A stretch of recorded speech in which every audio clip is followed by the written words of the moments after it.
Assalamualaikum warahmatullahi wabarakatuh. Ayo orang ngalajengkeun deui hanca deresan urang sadayana kitab Matan Fathul Majid halaman 28. Bismillahirrahmanirrahim. Qala al-muallifu rahimahullahu taala wa nafa'ana bi ulumihi fid dharaini amin ya Allah ya rabbal alamin. Bismillahirrahmanirrahim. Wa dalilu sareng ari dalil ala subutil ilmi kana tetepna sifat ilmu lahu ta'ala ka Gusti Allah ta'ala wujudul alami eta ayana alam. Wa tarkibuhu sareng ari susunan ieu dalil antakula eta yen ngucapkeun anjeun i dalam yakun di mana-mana henteu aya Allah teh aliman eta anu uninga lakana tangtu aya Allah teh jahilan eta anu bodoh. Walau kana sareng lamun aya Allah teh jahilan eta anu bodoh lantafat tangtu henteu aya anhu ti Gusti Allah naon al qudratu sifat kudrat wal iradatu sareng sifat iradat.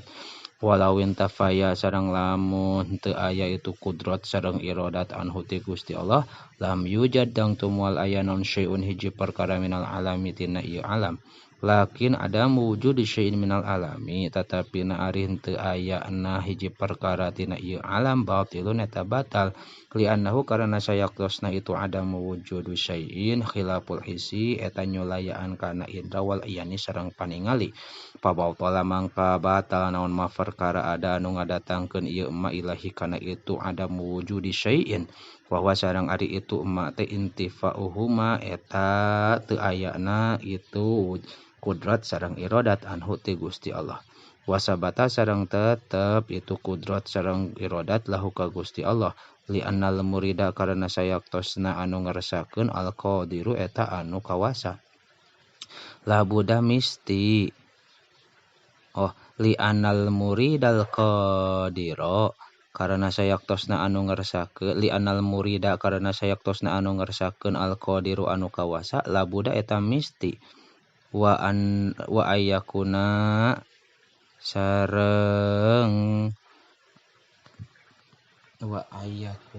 sareng yen aya itu murid teh aliman eta anu uninga wa ida sabata sareng di mana-mana tetep lahu ta'ala ka Gusti Allah ta'ala naon al ilmu sifat ilmu istahala mangka mustahil alaihi ka Gusti Allah naon ala jahlu sifat jahlu allazi anu huwa ari itu ladi teh didul ilmi eta lalawanan sifat ilmu. Sifatul asyiratu ari sifat nomor ka-10 al wajibatu anu wajib lahu ta'ala ka Gusti Allah ta'ala teh al hayatu eta sifat hayat waya sareng ari itu hayat teh sifatun eta sifat lahu ta'ala ka Gusti Allah ta'ala azaliyatun anu bangsa ajali maujudatun anu aya tusahihu anu ngesahkeun ieu sifat liman kadat qomat anu ngadeg ieu sifat bihi ka'man al idraka kana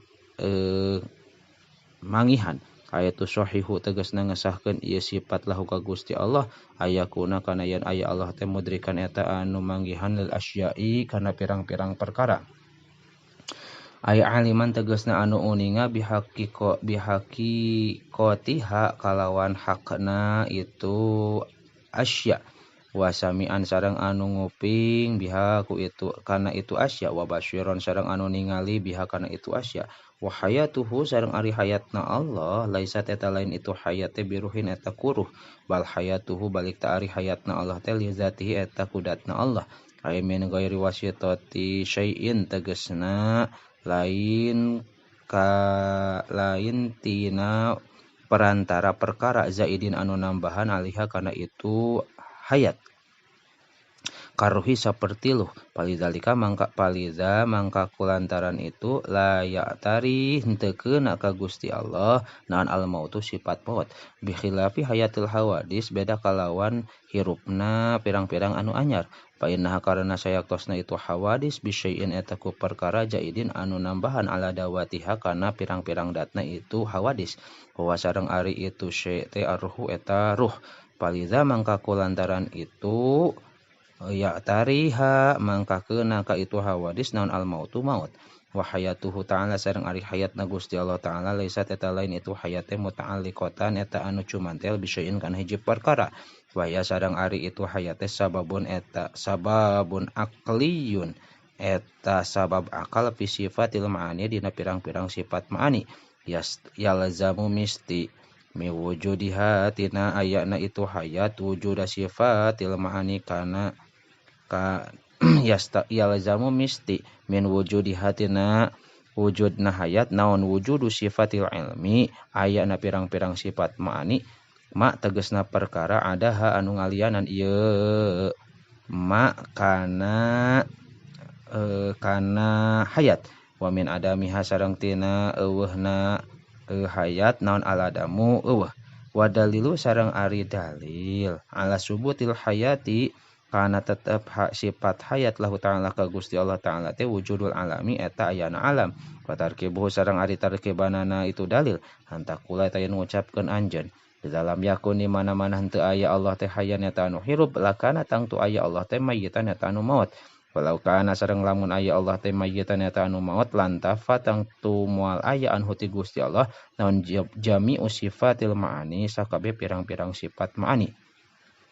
walau intafa sareng lamun teu aya anhu ti Gusti Allah naon jami'u sifatil ma'ani sakabeh pirang-pirang sifat ma'ani lam yujad tangtu moal aya naon syai'un hiji perkara minal alami tina ieu alam lakin adamu wujudi syai'in minal alami tetapi ari teu aya na hiji perkara tina ieu alam batilun eta perkara batilun eta batal di annahu karana sayaktosna adam wujudi syai'in teh khilaful hisi eta nyulayaan panca indra wal yani sareng paningali pabatola mangka batal naon ma perkara ada anu ngadatangkeun ieu ma ilaihi kana itu batil kitu tah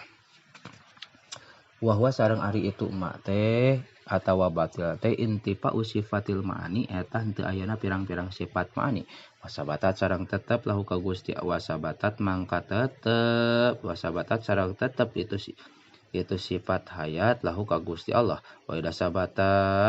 wasabatat sareng tetep itu sifatil ma'ani lahu ka Gusti Allah wa idza sabatat sareng di mana-mana tetep lahu ka Gusti Allah naon sifatul ma'ani pirang-pirang sifat ma'ani sabatat mangka tetep lahu ka Gusti Allah naon al hayatu sifat hayat li annal qadira karana sayaktosna anu kawasa al murida anu ngarsakeun ila akhir sifatil ma'ani nepikeun ka akhir pirang-pirang sifat ma'ani teh labuda eta misti naon ayakuna yen aya itu qadir hayyan eta nu hirup wa idza sabatat sareng di mana-mana tetep lahu ka Gusti Allah naon al hayatu sifat hayat istahala mangka mustahil alaihi ka Gusti Allah taala naon al mautu sifat maut allazi anu huwa ari itu lazi teh didul hayati eta lalawanan sifat hayat as-sifatul hadiyata asyara wallahu a'lam bissawab.